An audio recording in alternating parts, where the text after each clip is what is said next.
So you kind of get a sense, at least now, you know, this place hasn't changed that much. The hedgerows probably are a little, you know, not as thick as they were back then, but.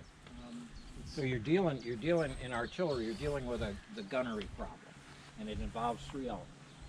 It involves a forward observer, fire direction center, and the gun crew. And it's, believe it or not, it's simple trigonometry. If the forward observer spots a target, he determines an azimuth using a lensatic compass. He shoots an azimuth to that target. Now that's from him to the target that he wants you to hit. That's called the observer target line. Now then, he sends that information back to the fire direction center, which is located in that ditch back over there. They've got tables, and so they can draw on a map what the observer target line is. They know where they are, so they take their position and draw that line where it meets the observer target line. That's called the gun target line.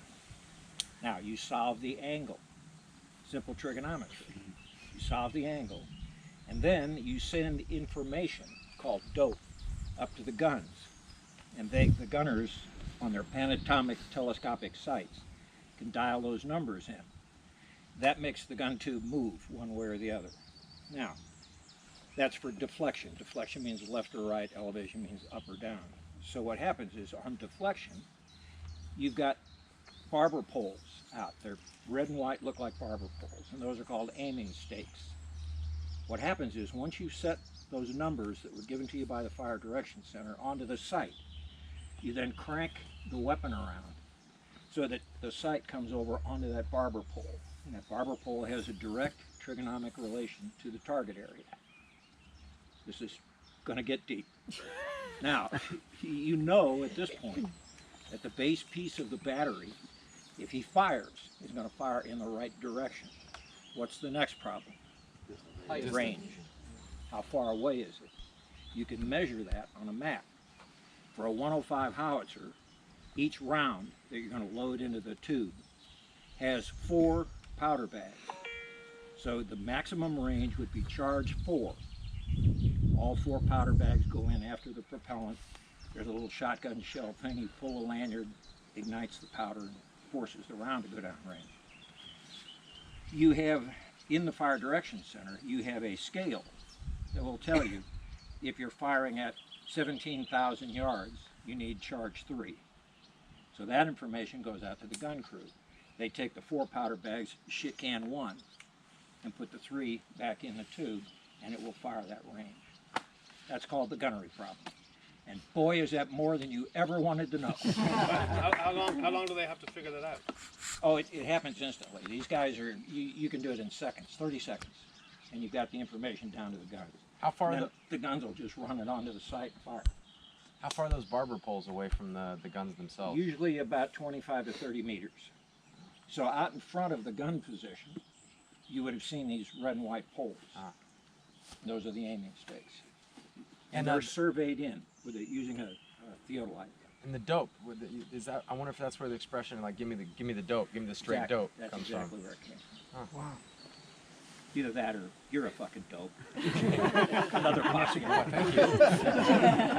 Why do they always look at you, Ian? Because I can dig it. What about, you know, adjusting for wind direction, speed, all of that sort of The deflection. With the 105, you don't have much problem with that. It's too big a round. If you've got a 175 or an 8-inch that fires a really high trajectory, and that's the difference between a gun and a howitzer. A real high directory, then you've got a wind problem. But that information is also in the Fire Direction Center. So if you've got winds at elevation of 15 to 20 knots, you know that you need to crank in a little more left or a little more right. And do they have the balloons up and kind of the weather stuff up in here? In theory, you should have. Sometimes they'd launch these weather balloons that had a wind speed indicator on them, but the Germans weren't up to that at that point. So they would look, you know, you look at trees up high, and you see if the leaves are moving, and you can estimate what They're playing golf. It's like Tiger Woods. Yeah, it's the same thing as a golf shot. Yeah, they just pull an 8-iron out. Yeah, it looks like a 7. Yeah, how did that happen? Yeah. Well, what happened is there was a machine gun position out here, an MG-34, which was security for the battery. and they came in this direction, and I think they rolled them from gun 4 to gun 1. So they had to cross that ditch, get into the ditch, cross the ditch, and then they enfiladed the fire that went down. They took the 34 out, and then they started firing down the line of howitzers. And as they got fire superiority, Winter started sending guys up forward to get to the guns. And they really needed to knock out the guns. You know, killing Germans is fun and shit, but you really need to knock out the gun. And the way they did it, they had, each of the paratroopers carried a little chunk of composition B. The problem was, when they got out here, nobody had any fuses or caps to make the shit explode. So they ended up using grenades, and they dumped grenades down the tubes, and it bulged the tubes and split them in a few places, so they couldn't use the howitzers again. So were they German grenades? In the series they they used showed- a mixture of their own Okay. and Germans. They just throw anything that would explode, they threw down there. Yeah.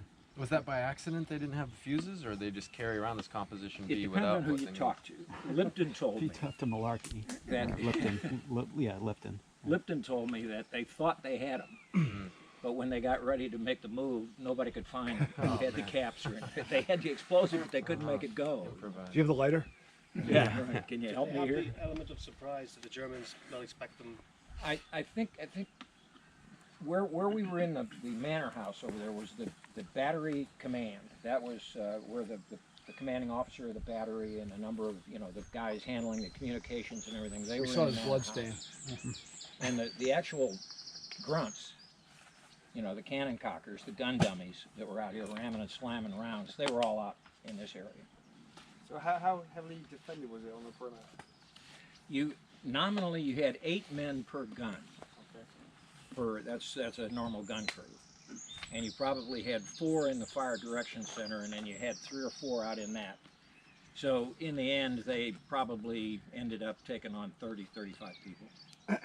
And the machine gun was over in here, correct? Yeah, it's right out And among its those field of cows. fire was what it was. He had about a 270-degree arc of fire. The only way he wouldn't fire is back Was back towards the gun. guns, yeah. So And you see these cows out here? What's weird about the cows? brown eyes. There was CGI. They've got brown eyes. They got brown circles around their eyes. That's the Norman breed of cows. And do not be the idiot who does Band of Brothers and puts dead cows all over the set, and they are not Norman cows. If your ass is grass when you get back over here and the cow farmers get on. I had this gal who represented represented the Norman Cattle Breeders Association or something. Of dead cows. And I got on the bus and she assaulted my ass. You got the cows wrong. Shit, wait a minute. It wasn't me. Dead cows. No, they have to be Norman cows.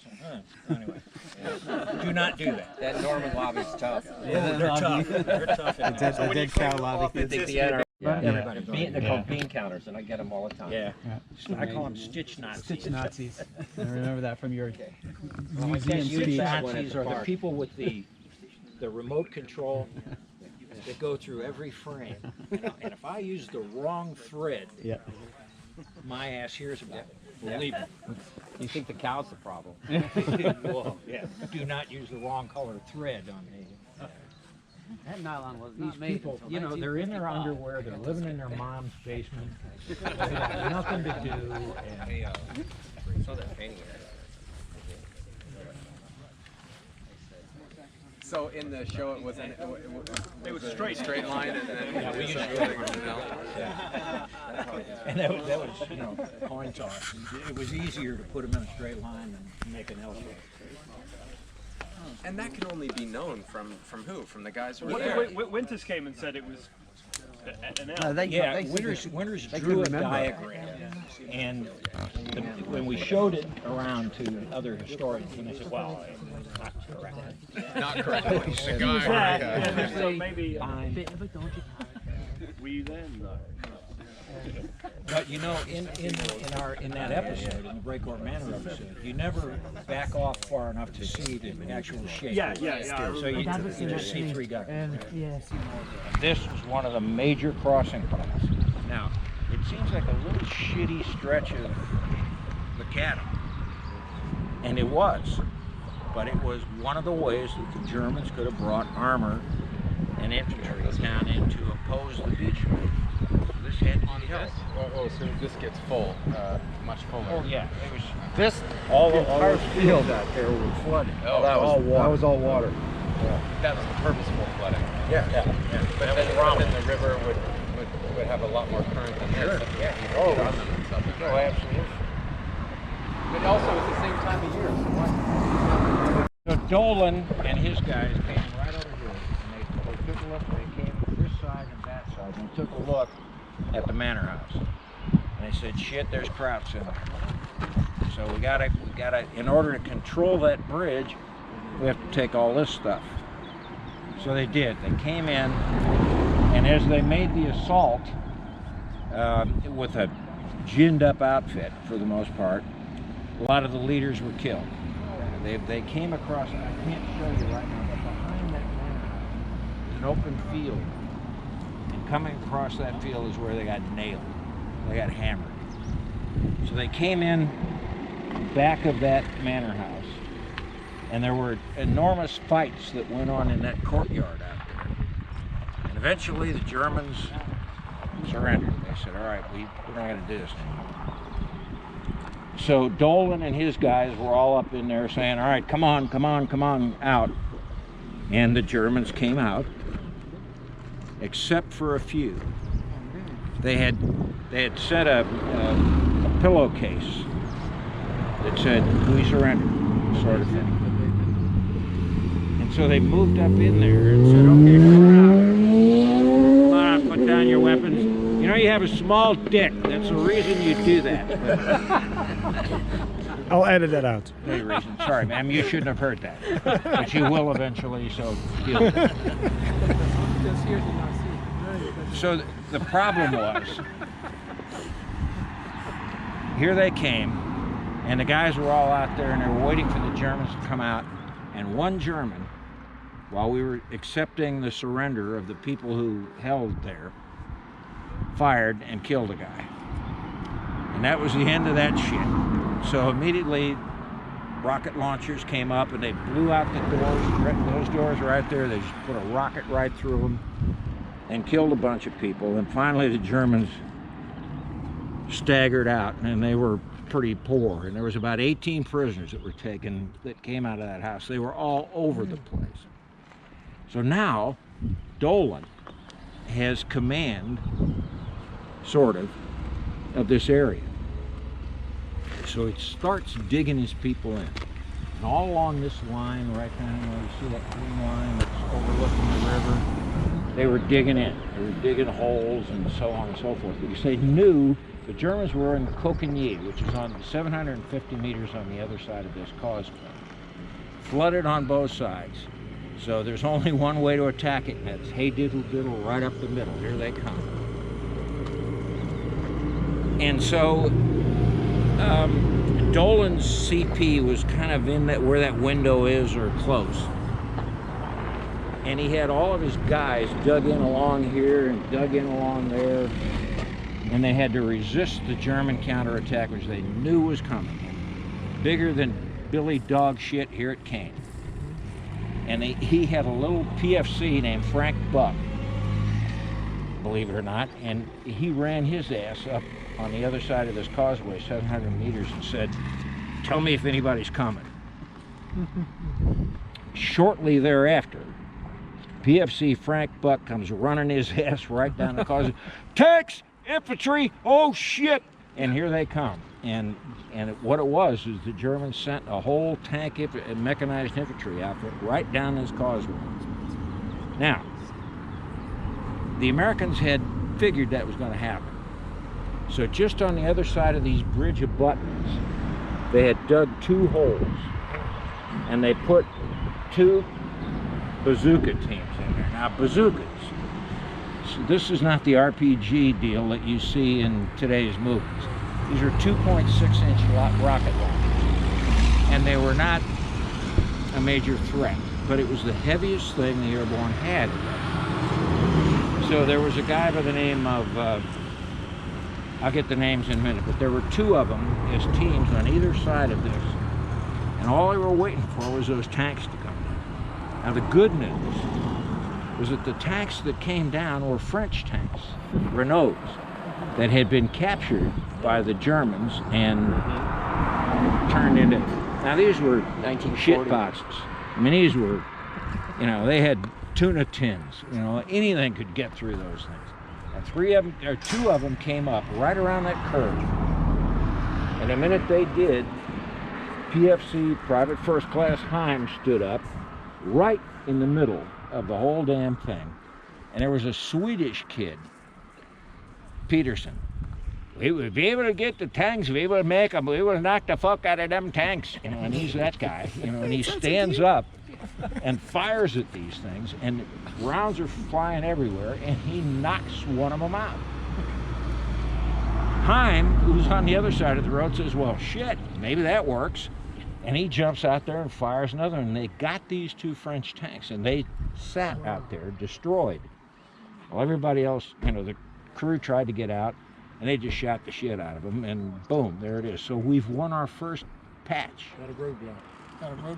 Yeah, and then the Germans said, you know, that shit ain't gonna work. So they started sending some of their serious tanks down here, and here they came.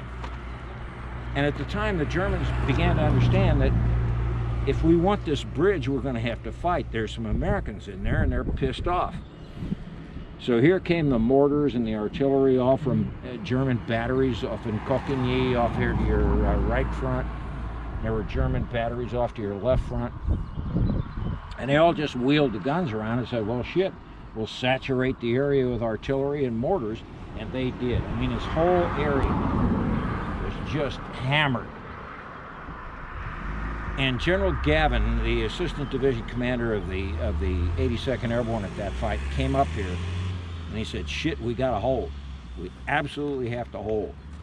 Now the Germans, right about where that curve is, sent a guy who spoke English. And he waved a white flag. He said, wait a minute. So up came Dolan and a few other guys, and they were kneeling right there. They said, what do the Krauts want? And the crowd who speaks English says, we need to evacuate our wounded. We will cease fire. We will evacuate our wounded. My dying ass. What they really wanted to do is reinforce. But the Americans said, okay, all right, we'll call it off for a little bit until you can evacuate your wounded and that sort of shit. But we knew that they were screwing the pooch. So what we did is we took a truck, which was parked right there, and we pushed that bastard out onto the road. We said, okay, now get through.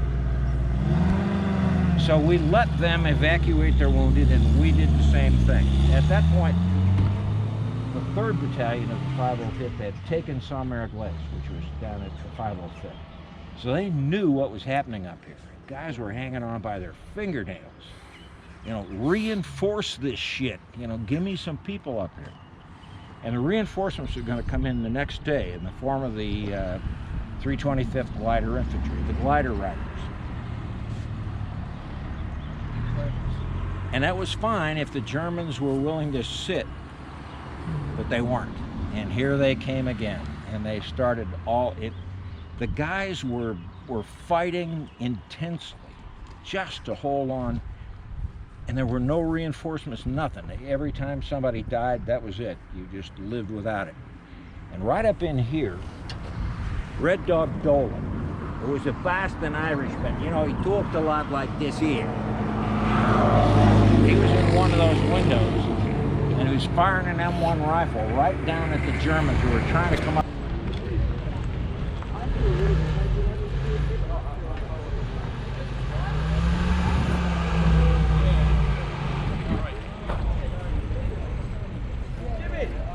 Yes.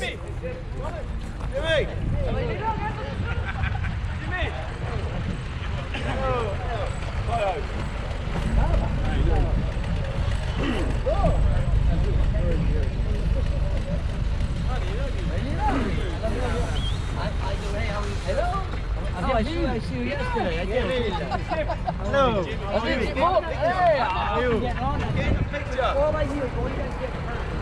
I'm like, I'm not. So, George fucking in hands. Yeah, fucking Outtro. Ready? I think that's something There you go. And then they told me that Dale fell and Renee fell. I'm like, I'm not going in here. You got fucking fingers and feet in fucking game. I got a picture with it. Go! Dude, you gave it. You gave me this. Oh, can I go? Yeah, come on. Yeah, take it. Right. I know him. Can we get a picture with you?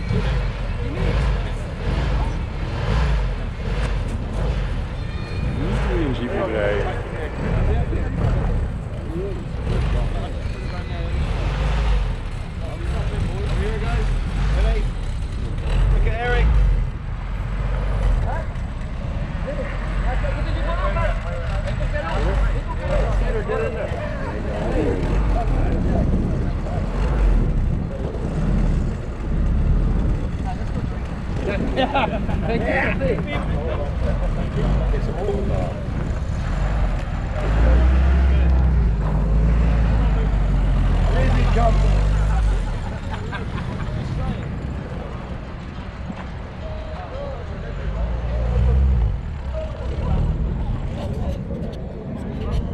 What is it? A GoPro.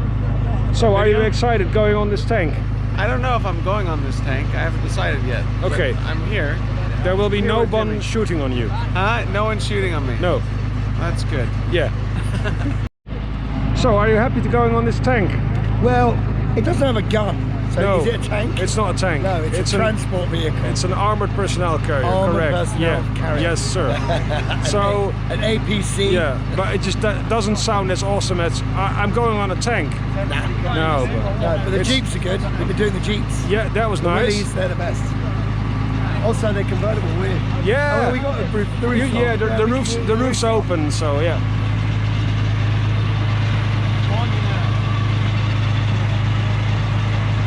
Are we going in it now or are we waiting until they come these guys on?